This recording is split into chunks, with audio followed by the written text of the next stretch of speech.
네, 안녕하세요. 레인입니다. 자, 오늘이 10월 12일이고요. 제가 10월 13일, 작년 10월 13일에 이제 제 아반떼인을 출고를 했기 때문에 이제 내일이면 딱 1년 되는, 1년 되는 생일 되는 날입니다. 자, 그래서 이제 1년 동안 제가 이 차를 타면서 느꼈던 여러 가지 장점이나 또 단점, 자, 그런 부분들에 대해서 한번 간단하게 정리를 해서 말씀을 드려볼게요. 자, 그동안에 이제 한 일주일 정도 타면서 제가 느꼈었던 부분을 이제 초창기 때 이제 말씀을 드렸고, 이제 그때랑 지금이랑 이제 좀 달라진 점이 있다면, 그때는 이제 19인치 순정 휠을 장착을 하고 있을 때였고요. 타이어도 역시 출고 사양 타이어인 PS4S 타이어가 장착이 되어 있었고, 편평비는 이제 35R이었고요. 지금은 이제 넥센의 SUR4G 타이어가 장착이 되어 있고, 편평비가 이제 좀 올라갔죠. 18인치로 이제 인치 다운을 하면서 편평비가 이제 40R로 올라갔습니다. 타이어가 이제 조금 두꺼워진 거죠. 자, 그 정도 차이 말고 나머지는 뭐 딱히 손을 댄 것도 없고 그냥 기본 정비, 오일만 교체하고 이제 기본 정비만 하면서 이제 타고 있습니다. 출고 때하고 지금 이제 조금 달라진 점이 있다면, 이제 보통 배기가 익는다라고 표현들을 하시는데, 처음 때보다 이제 배기 사운드가 조금 더 뭐랄까 길들이기가 됐다고 표현을 해야 될지, 아니면 약간 사운드가 커졌다고 표현을 해야 될지는 모르겠는데, 배기 사운드가 좀 달라졌습니다. 조금 더 이제 중저음 쪽으로 소리가 약간 달라진 것 같은 느낌이 들고요. 뭐 이거는 제가 이제 차를 타면서 적응하면서 생긴 뭐 그런 어떤 나름의 플라시보 효과일 수도 있어요. 왜냐면 뭐 주파수 측정기를 가지고 제가 측정을 해보면서 비교를 해본 게 아니기 때문에, 그냥 제 느낌상으로는 조금 더 중저음이 좀 두터워지게 들린다라는 점, 그런 점이 조금 차이가 있습니다. 자, 그렇다고 뭐 실내에서 부밍이 있느냐 하면 또 그런 건 아니에요. 부밍이 있진 않고요. 듣기 좋은 사운드는 여전히 유지를 하고 있는데, 그 정도 사이에서 약간 중저음이 좀 두터워진 것 같은 살짝 그런 느낌이 듭니다. 그렇기 때문에 이제 이렇게 창문을 좀 열고 달려봐도 살짝 이제 스포츠 배기 사운드를 한번 들어볼게요.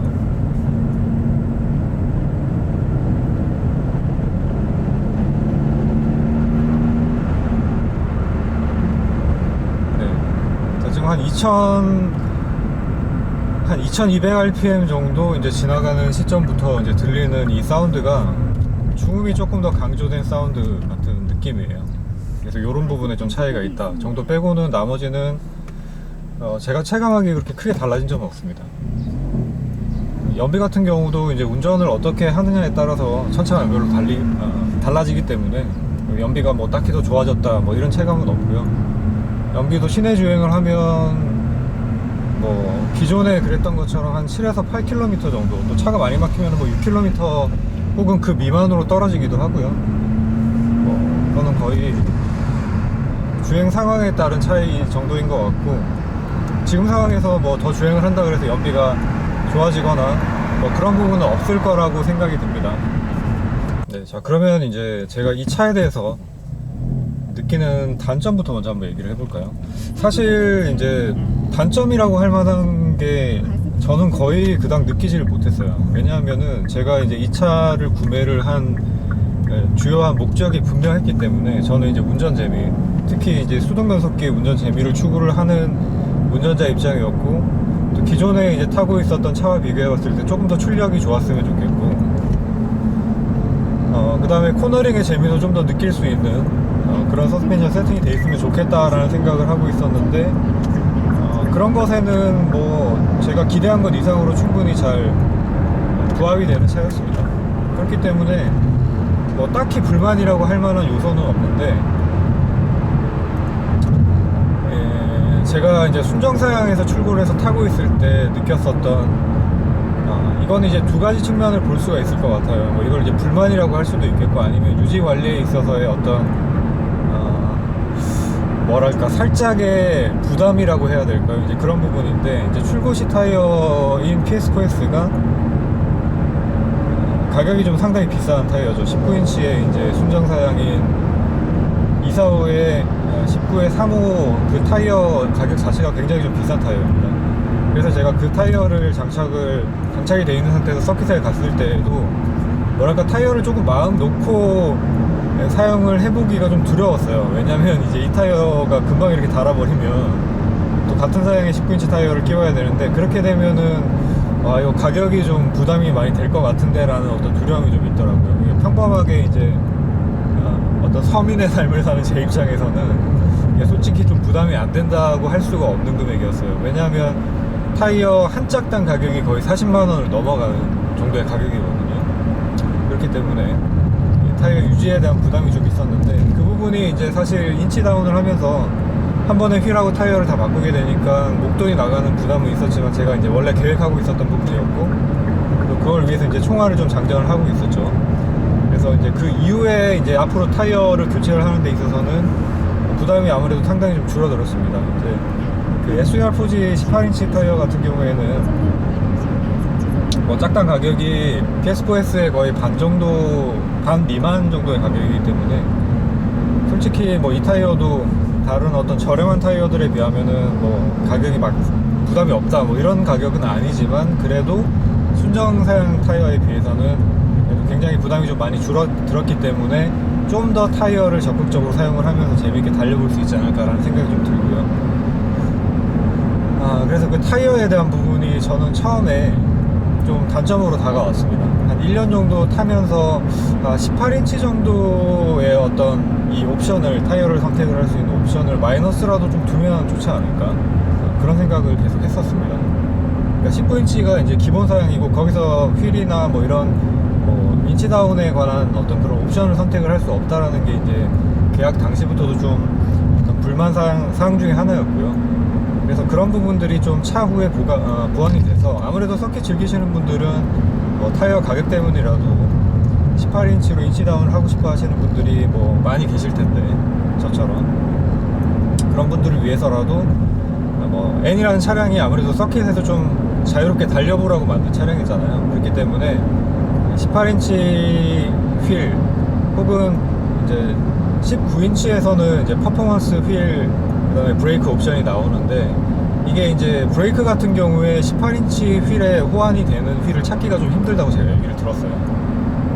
이 캘리퍼의 모양 자체가 좀 크다라고 얘기를 들었거든요. 그래서 18인치 휠에 이제 대응할 수 있는 퍼포먼스 휠과 또 거기에 맞는 좀 호환의 범위가 넓은 그런 브레이크까지, 퍼포먼스 브레이크까지 좀 현대 쪽에서 같이 계약을 할 당시에 선택을 할 수 있는 옵션을 준다면 어떨까라는 좀 생각이 들었고, 그 부분이 이제 저는 첫 번째의 어떤 불만 사항이었고요. 자, 그 다음에 이제 뭐 두 번째 불만 사항 같은 경우에는 이제 차량의 성격을 감안을 하면 어느 정도 이제 수긍을 하고 갈 수 있는 부분이기도 해요.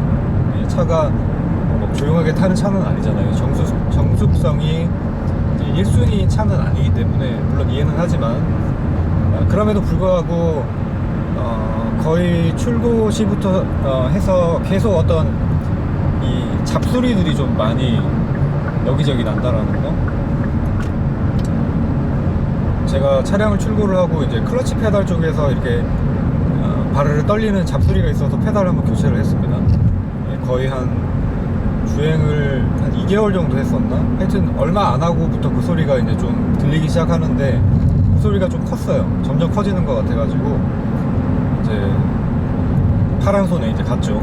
가서 얘기를 하고, 그 엔지니어 분께도 들려드리니까 이거는 부상으로 보증을 해드리겠다라고 말씀을 해주시면서 클러치 페달 자체를 좀 교환을 해주셨습니다.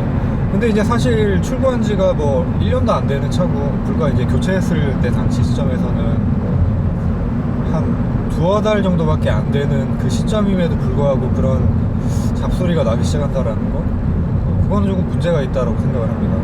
거기 플러스 물론 하체에서 올라오는 뭐 이런 거, 하부 방음이 차량의 특성상 좀 안 돼 있기 때문에 뭐 타이어 소음이라든가 돌지능 소음이라든지 뭐 그런 것들에 대한 것까지는 이해를 할 수가 있는데, 제가 보기에는 이제 조립 단차 같은 것들, 이런 플라스틱 부분이라던가 아니면 외부에 이제 하이그로시 몰딩 같은 부분들이 있는데, 거기서 이제 간헐적으로 발생하는 잡소리가 있어요. 이게 생각보다는 좀 크게 들리거든요. 그래서 이제 이런 부분들에 대한 개선이 좀 있어줘야 되지 않을까라는 생각이 들었습니다. 이거는 분명히 뭐랄까 듣기 좋은 소리하고는 상당히 거리가 멀잖아요. 클러치 소음도 그렇고 외부에서 들리는 뭐 딱딱 뭐 이런 소음이라던가 이런 식의 그 불규칙적이고 좀 날카로운 식의 소음들은 분명히 이제 품질 개선을 위해서 필요한 부분이라고 생각을 합니다. 이게 뭐 차급이고 뭐고를 떠나서 이건 기본적으로 어떤 조립 혹은 뭐 설계 부분에 있어서 문제가 된 부분인지까지는 제가 잘 모르겠지만 분명히 이제 초기 품질을 높여야 될 필요성에 대해서는 확실하게 저는 얘기를 하고 싶어요. 이건 달리는 차니까 감수하고 타도 된다 이렇게 생각을 하면 안 된다고 생각을 합니다. 이 부분은 분명히 개선이 돼야 될 부분 같고요. 자, 그런 부분들까지가 이제 제가 느낀 단점이었습니다. 그 이외의 부분들 같은 경우에는 사실 뭐 아까 처음에도 제가 말씀을 드렸다시피 뭐 주행 성능이라던가 이런 부분들에 대해서는 제가 딱히 뭔가 단점이라고 할 만한 부분을 느끼지 못했습니다. 자, 이것도 이제 역시 어떤 그 전에 타던 차하고 비교군이 이제 어떻게 형성이 되는지에 따라서 좀 차이가 있을 수 있을 것 같아요. 그 전에 이제 훨씬 더 고성능의 차를 타고 있었다라고 한다면 뭐 출력이나 코너링이나 뭐 여러 가지 측면에서 부족함을 느낄 수도 물론 있겠지만 제가 그 이전에는 이제 아베오 1.6 자연흡기 엔진 차량을 타고 있었기 때문에 그 차와 비교해서 했을 때 주행 성능에 대해서만큼은 뭐 어느 한 부분도 부족하다라고 느껴지진 않았거든요. 그래서 그런 부분들에 대해서만큼은 제가 이제 느낀 장점들이 되게 많은데 그 부분을 이제 하나하나 한번 정리를 해서 말씀을 드려볼게요. 자, 노멀 모드 우리가 이제 이런 N 차량들 같은 경우에는 보통 마케팅 포인트로도 잡고 있는 부분이 배기 사운드를 얘기를 많이 하고 있고 그 배기 사운드에서도 특히 이제 팝 사운드라고 팝콘 터지는 사운드라고 얘기를 하는 그 사운드도 있잖아요. 그 부분이 특히 이제 마케팅 포인트에서 많이 부각이 되면서 뭔가 이제 유저들 사이에서도 그런 팝콘 사운드를 터뜨리는 게 이제 이 N 차량을 진정으로 즐기는 거다 라고 생각을 하고 있고 뭐 저 역시도 이제 일부분은 그런 부분에 동의를 하지만 저는 그런 어떤 특정 날카롭게 폭발하는 사운드 같은 것들보다는 저는 오히려 그게 이제 스포츠 플러스 모드에서 이렇게 바바박 악셀로프를 했을 때 나는 사운드거든요. 그것보다 이제 기본 스포츠 모드에서 이렇게 한 2000rpm을 상회를 할 때 나오는 이 중저음의 사운드가 훨씬 더 듣기 좋다라고 느꼈습니다. 자, 이때도 이제 역시 뱅 사운드라고 해서 약간 부글부글하는 그런 류의 사운드는 나오거든요. 근데 이제 기본적으로는 가변흡기가 열리면서 좀 더 중저음이 이제 듣기 좋게끔 지금 저는 이 ESG 그러니까 가상 사운드는 다 꺼놨습니다. 그러니까 순전히 이제 배기 쪽에서만 나오는 사운드 있고요.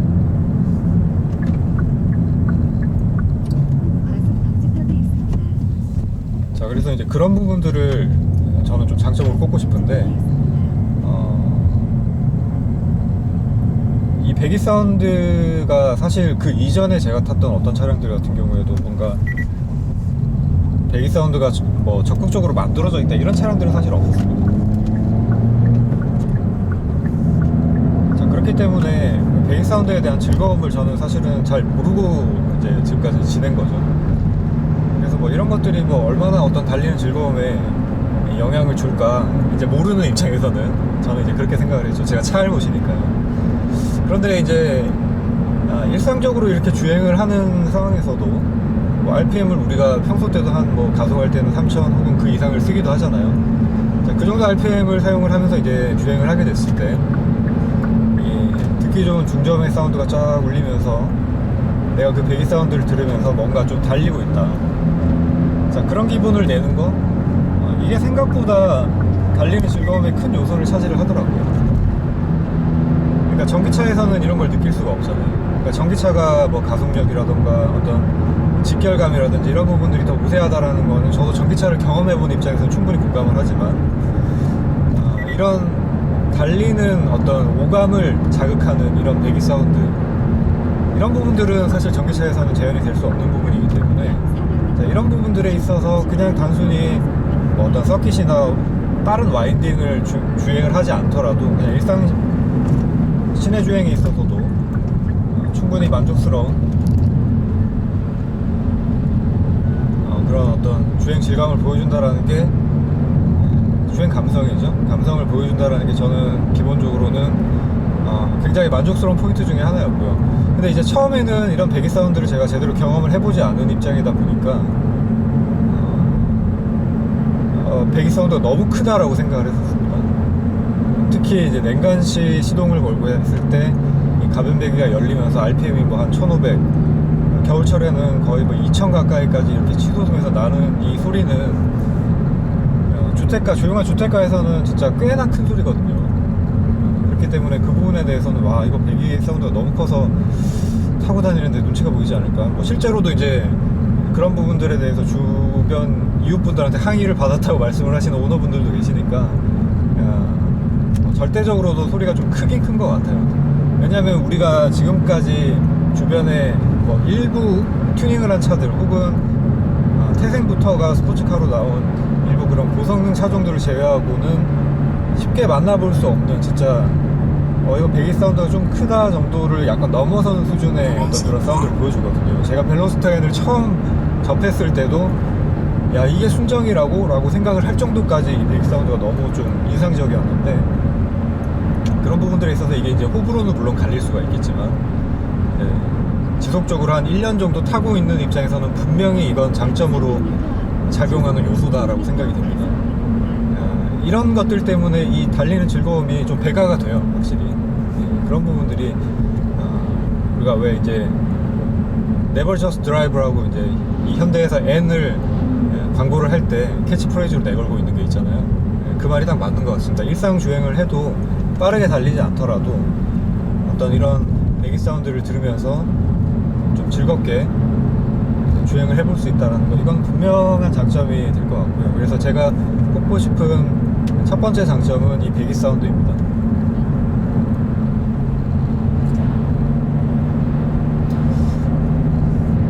자, 그 다음에 이제 두 번째로 꼽고 싶은 장점은 저는 그 ELSD와 서스펜션, 이 전자 제어식 가변 서스펜션을 꼽고 싶어요.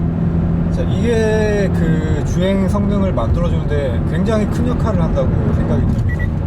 그러니까 LSD 같은 경우에는 벨로스타인을 타봤을 때와 비교를 해봤을 때에도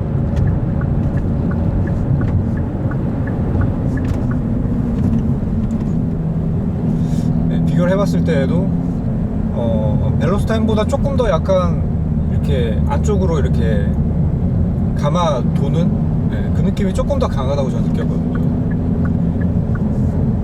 그래서 뭔가 ELSD의 뭐 소프트웨어 로직이나 이런 부분들이 좀 개선이 되지 않았을까 싶은데, 벨로스타인에서는 뭐 특정 상황에서 간간히 좀 체험을 할 수 있었던 부분이라고 해야 될까, 이제 그런 부분들이 좀 있었다면, 제가 이제 벨로스타인을 경험을 하고 그 다음에 이제 아반떼인을 처음 타본 입장에서는 진짜 출고하고 바로 이제 뭔가 좀 빡세게 밟아보진 않았지만 일상에서 조금 살짝 빠른 정도로 돌아봤을 때 느껴지는 이 LSD의 어떤 코너링의 그 어시스트 도와주는 정도는 되게 인상 깊다라고 느껴졌습니다.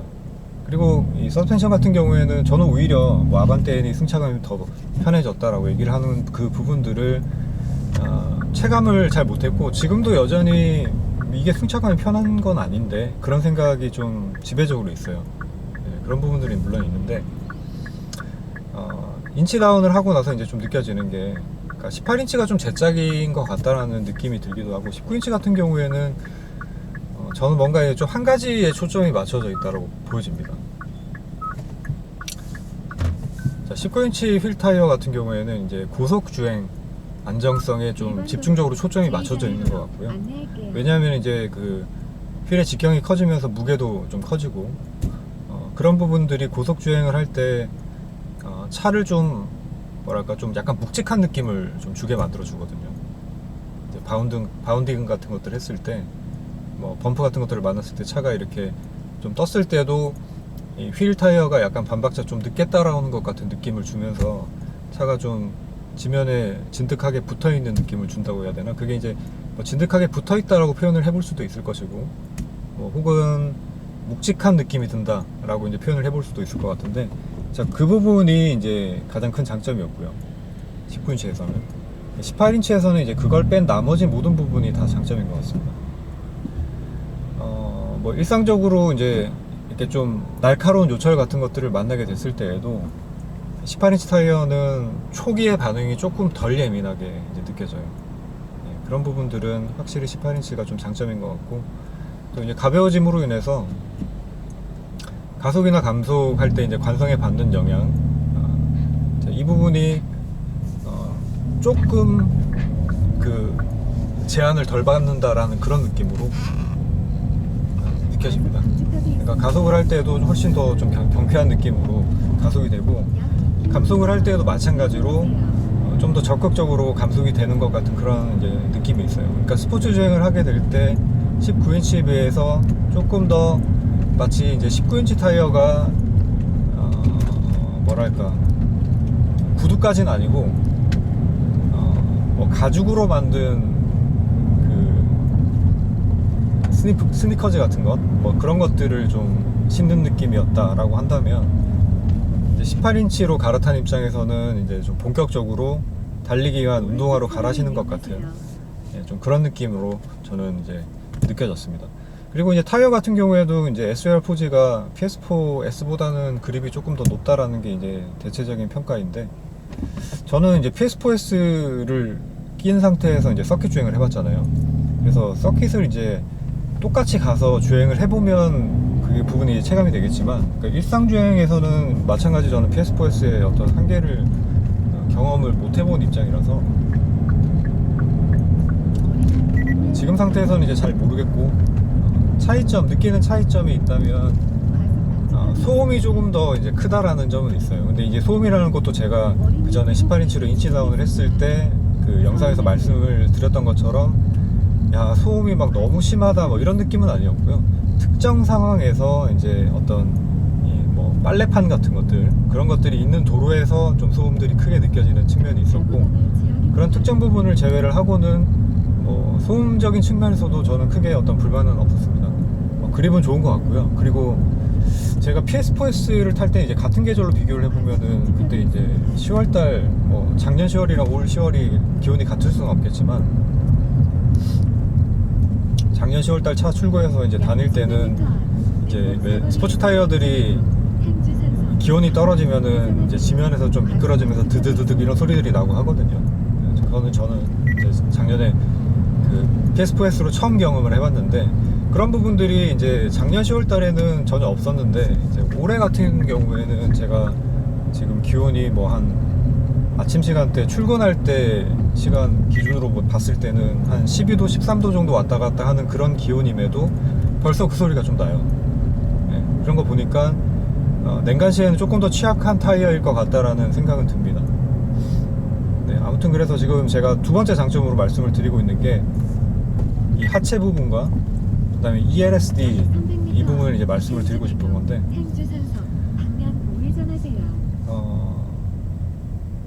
하체 부분 같은 경우에는 이제 서킷 주행할 때 느껴졌던 측면 같은 경우에는 지금보다 이제 스프링이나 아니면 댐퍼도 조금 더, 스프링도 강성이 조금 높은 거, 살짝 좀 더 높은 강성이면은 더 재밌게 서킷 같은 환경에서는 운전할 수 있겠다는 생각이 들었고, 댐퍼도 마찬가지 이제 그에 따라서 감속력이 조금 더 올라가야 되겠죠. 근데 일반 도로 기준에서 봤을 때는 지금 정도면은 아주 적절하게 저는 잘 조화를 해놓은 세팅이라고 생각이 들고요.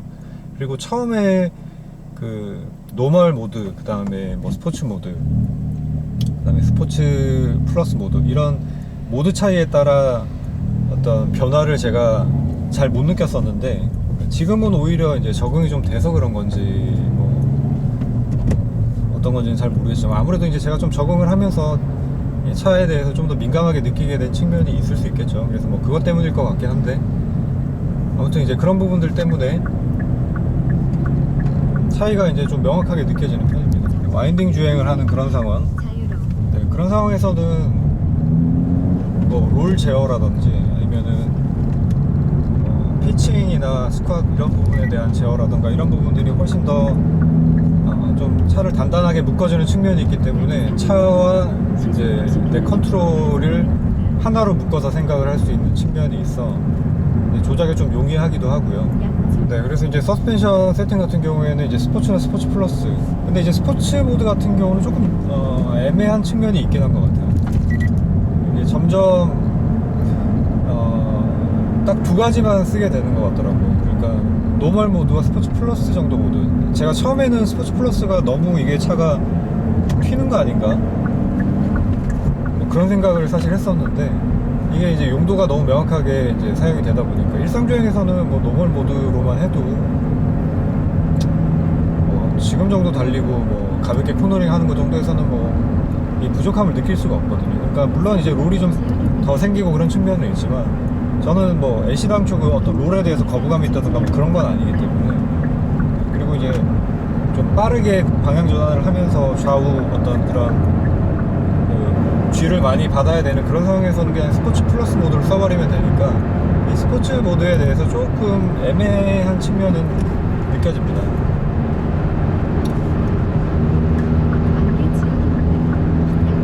자, 근데 이제 반면에 뭐 제 생각으로는 아까도 말씀드렸다시피 이제 서킷 주행 같은 상황에서는 스포츠 플러스보다 좀 한 단계 위가 있으면 좋겠다라는 생각이 든다고 말씀을 드렸잖아요. 근데 이제 또 그 모드에 맞게 이제 뭔가를 만들어 놓게 되면 또 거기에 맞는 스프링에 이제 강성을 세팅을 해야 될 것이고 또 맞는 댐퍼에 이제 세팅을 또 넣어야 될 것이며 그런 부분이 있다 보면 아무래도 이제 일상에 좀 승차감을 해칠 여지가 있지 않을까 싶은데 또 이제 그렇다고 지금보다 더 단단한 서스펜션이 들어가면 이거는 데일리카로 이용을 하는 사람들한테는 좀 고역이지 않을까라는 생각이 또 한편으로 들기는 하거든요.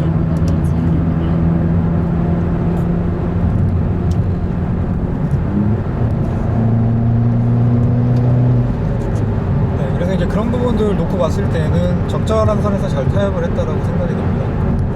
왜냐면은 이제 이 아반떼 N 같은 차, 뭐 벨로스 N 같은 차를 타더라도 이제 서킷을 주로 이용할 목적으로 구매를 하시는 분들 같은 경우에는 뭐 스프링이나 댐퍼 다 튜닝 하실 거잖아요. 그렇기 때문에 그런 분들에 대한 여지는 튜닝의 영역으로 남겨놓고 순정에서는 딱 이 정도까지만 즐겨라 라고 이제 생각을 한 것 같아요. 물론 그렇다고 해서 순정에서 부족하느냐, 그렇다고는 절대 생각하지 않습니다. 순정에서도 이제 충분한데 더 어떤 특정 상황에서의 만족감을 높이기 위해서는 조금 더 강한 모드가 있으면 좋겠다라는 아쉬움에 대한 얘기를 하는 거고요.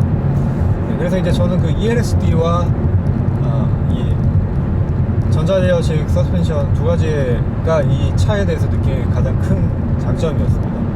그리고 ELSD 같은 경우에는 확실히 제가 느낀 거는 코너에서 이제 일반 전륜차에 비해서 가속을 한 템포 이상 빨리 가져갈 수 있다는 게 굉장히 큰 장점이라고 느껴졌어요.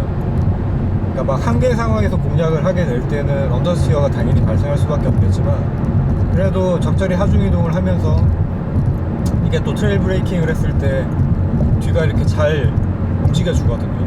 그래서 그렇게 하고 코너에 각도를 만들어서 들어간 다음에 탈출할 때 한 템포 악셀을 빨리 밟을 수 있다. 이거는 빠르게 달릴 수 있는 차의 어떤 필수적인 조건이라고 봐야 될 것 같거든요. 전륜구동에 한해서.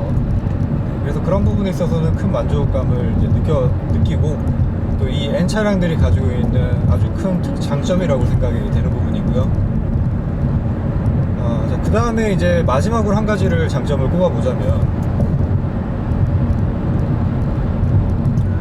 저는 이제 이 부분이라고 생각을 합니다. N 전용 엔터테인먼트 화면이라고 해야 될까? 지금 보면 이제 다양한 정보들이 나오잖아요. 스로틀이나 뭐 브레이크 압력 등등 다양한 정보들이 나오는데 이런 것들이 내가 주행을 하고 있는 것에 대해서 실시간으로 정보 반영을 해주기 때문에 뭐 서킷 같은 상황에서는 뭐 유온이나 냉각수온 같은 것들을 모니터링을 수시로 해줘야 될 텐데 그런 부분에서 쉽게 또 꼭 여기서만 메인 모니터에서만 뿐만이 아니라 왼쪽에서 볼 수 있는 모니터에서도 뭐 공기압이라던가 그 다음에 G값이라든지 뭐 랩타이머라던가 이런 것들을 다 띄워볼 수 있는 이런 부분들이 있기 때문에 그러니까 이게 이제 현대에서 만든 그 인포테인먼트 화면 중에서는 가장 뭐랄까 달리기에 특화되어 있는 인포테인먼트 화면이라고 생각을 해요. 이런 부분들이 저는 장점이라고 생각을 하고 이게 또 이제 앱하고 연동이 돼서 데이터를 다 그 송신을 할 수 있다라는 거, 송수신을 할 수 있다라는 점이 굉장히 큰 장점이라고 생각을 합니다. 또 어느 정도는 이제 커스터마이징 할 수 있다라는 것도 장점이고요. 네, 그래서 이제 이런 부분들이 저는 이 아반떼 N 차량을 타면서 느낀 이제 가장 큰 장점이고, 추가적으로 단점을 조금 더 말씀을 드려야 될 부분이 있네요. 일단 이건 좀 아쉬운 부분인데, 제가 지난번에도 한번 언급한 적이 있는 것 같은데, 이제 고급유 학습에 관한 부분이에요. 그러니까 고급유 학습을 하기 위해서 이제 두 가지 빠른 학습을 위해서 내걸고 있는 제조사 측에 이제 조건이 있거든요. 지금 제가 정확하게 기억은 안 나는데 뭐 한 5분 정도 텀으로 해서 악셀을 뭐 60% 이상 점진적으로 밟았다가 뗐다가 뭐 이런 과정들을 항속 주행을 할 수 없는 경우에는 그렇게 하고, 그게 아닌 경우에는 120km, 제가 알기로는 시속 120km 이상이었던 것 같은데 최고 기어에 넣은 채로 항속을 해야 된다, 뭐 이런 조건이 있어요. 그러니까 이제 고급유를 항상 넣는 입장에서는 이게 좀 매번 주유를 할 때마다 이제 이런 조건들을 충족을 하지 않으면 최고 부스트가 이제 1.3바까지 쓸 수가 있는데, 그러니까 1바에서 고정이 되는 거예요. 근데 이제 일상주행에서 사실 정말 뭐 고속도로를 한 몇 시간 이상 달리지 않으면, 그것도 좀 정체가 없는 시간대 고속도로를 달리지가 않으면 이제 이 고급유 학습 조건을 만족시키기가 진짜 쉽지가 않다라는 거, 이거는 좀 저는 아쉬운 부분이라고 생각을 합니다. 그래서 이 고급유 학습에 대한 어떤 부분들이 일상에서도 어느 정도 좀 가능할 수 있는 알고리즘으로 좀 개선해주면 어떨까라는 좀 저는 그런 아쉬움들이 있고요. 그 다음에 이제 아까 한 가지 언급을 못했었던 부분이 이제 있었는데, 시트 포지션하고 이제 페달의 위치, 이런 것들도 좀 개선을 해줘야 되지 않을까, 저는 좀 그런 생각이 듭니다. 그러니까 물론 이제 이해는 하죠. 그러니까 아반떼라는 어떤 그 기본적인 이제 골격을 놓고 만든 차이기 때문에 시트도 뭐 마냥 낮출 수는 없었을 것이고, 그다음에 페달 간격도 뭐 본격적인 달리기에 적합할 만큼 뭐 악셀 페달을 올리거나 막 그렇게 하기는 좀 힘들었을 테고, 이해는 하지만 그래도 기왕 달리기 컨셉으로 만든 차라면 그런 부분들까지도 조금 더 신경을 써서 나왔었어야 되지 않을까, 저는 좀 그런 아쉬움들은 분명히 있습니다. 그러니까 사실 이제 수동 변속기를 좋아하고 그런 손맛이나 이런 걸 좋아하는 입장에서는 그런 소소한 디테일들, 왜 악마는 맞나요 표현이? 악마는 디테일에 있다, 뭐 이런 표현이 제가 있는 걸로 알고 있는데, 그만큼 이 디테일이라는 이 요소들이 팬층을 만들어내는 데 있어서 굉장히 큰 부분을 저는 차지를 한다고 생각을 하거든요.